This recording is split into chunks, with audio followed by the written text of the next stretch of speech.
بسم اللہ الرحمن الرحیم۔ السلام علیکم، میں ہوں آپ کی ہوسٹ ہانی۔ ویڈیو کی طرف چلنے سے پہلے ہمارے چینل اردو ڈیجیٹل کو سبسکرائب کر لیں اور بیل آئیکن کو پریس کرنا نہ بھولیں۔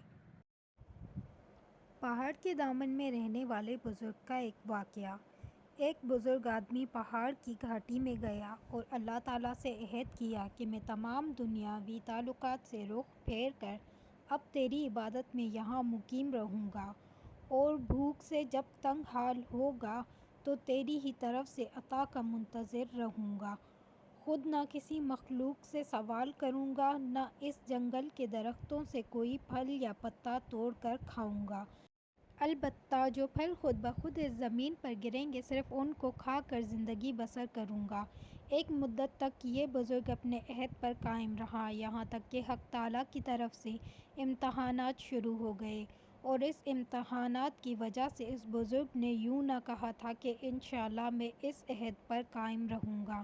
اس انشاءاللہ نہ کہنے کی وجہ سے بظاہر یہ معلوم ہوتا ہے کہ اس بزرگ کی نظر اللہ تعالیٰ کی توفیق سے ہٹ کر اپنی ہمت اور طاقت پر چلی گئی ہے، اور اپنی عاجزی و انکساری کے ظاہر کرنے کے بجائے ایک طرح کا تکبر معلوم ہوتا ہے۔ اس لیے اپنے عمل کی شامت نے اسے سخت امتحان میں گھیر لیا، اور اس کے دل سے وہ نور جاتا رہا جس کی وجہ سے اس کے قلب میں بھوک کی تکلیف برداشت کرنے کی قوت و ہمت اچانک ختم ہو گئی۔ ادھر اللہ تعالیٰ نے ہوا کو حکم فرما دیا کہ اس پہاڑ کی وادی کی طرف ہو کر نہ گزرنا۔ چنانچہ 5 روز تک ہوا بالکل بند ہو جانے سے درخت سے کوئی پھل زمین پر نہ گرا۔ بس بھوک کی شدت سے وہ بزرگ بے چین ہو گیا، صبر کا دامن ہاتھ سے چھوٹ گیا، اور کمزوری نے اس کو خود اپنے وعدے کو توڑنے پر مجبور کر دیا، اور وہ بزرگ جو ایک طرف ہمت و استقامت کا پہاڑ تھا اب گمراہی کی وادی میں بھٹکنے لگا۔ چنانچہ جب اپنا عہد و نذر فسخ کر کے وہ درختوں سے پھل توڑ کر کھانے لگا تو اللہ تعالیٰ کی غیرت کو جوش آ گیا، اور اس فقیر کو سزا دی گئی، کیونکہ حکم الہی کے خلاف کیا ہے، یعنی پورا کر جو کچھ تم نے عہد کیا ہے۔ چنانچہ اس بزرگ کی سزا کا واقعہ اس طرح ہوا کہ چوروں کا ایک گروہ رات کو اس پہاڑ کی دامن میں ٹھہر گیا۔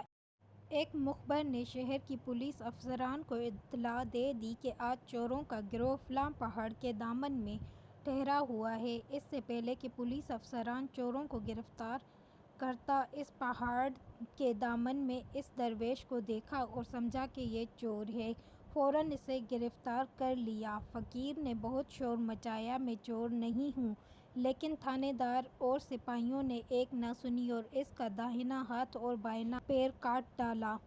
اسی اثنا میں ایک سوار ادھر سے گزرا، اس نے جب یہ قصہ دیکھا تو تھانے داروں اور اس کے ساتھیوں کو بہت ڈانٹا کہ اے کتے، تو نے ایسے نیک فقیر کے ساتھ یہ کیا سلوک کیا؟ یہ تو فلاں شیخ کامل اور افضل وقت ہے جس نے دنیا سے کنارہ کش ہو کر اس جگہ خلوت اور تنہائی اختیار کی تھی۔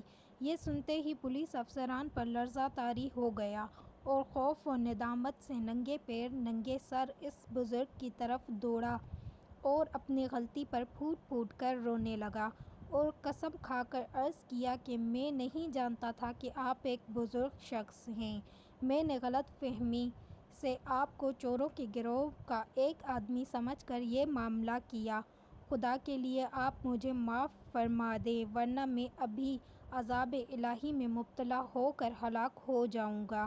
درویش نے کہا کہ بھائی، تیرا بھی قصور نہیں ہے، میں خود قصوروار ہوں، میں نے اپنے مالک سے بدعہد کی تھی جس کی مجھے سزا ملی ہے۔ اس واقعے سے ہمیں یہ سبق ملتا ہے کہ ہمیں اللہ تعالیٰ کے حضور عاجزی و انکساری ظاہر کرنی چاہیے، اور ہمیں ہر وقت اللہ تعالیٰ کی نعمت اور اس کی اطاعت کا محتاج سمجھنا چاہیے، اور ہر حال میں اللہ تعالیٰ سے عافیت کا سوال کرنا چاہیے۔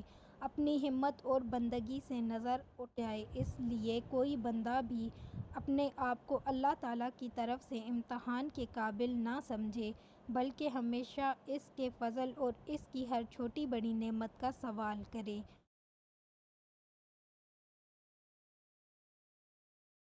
کہانی پسند آئی ہو تو اسے شیئر اور لائک ضرور کر دیں۔ ہمیں اپنی دعاؤں میں یاد رکھیں۔ اللہ حافظ۔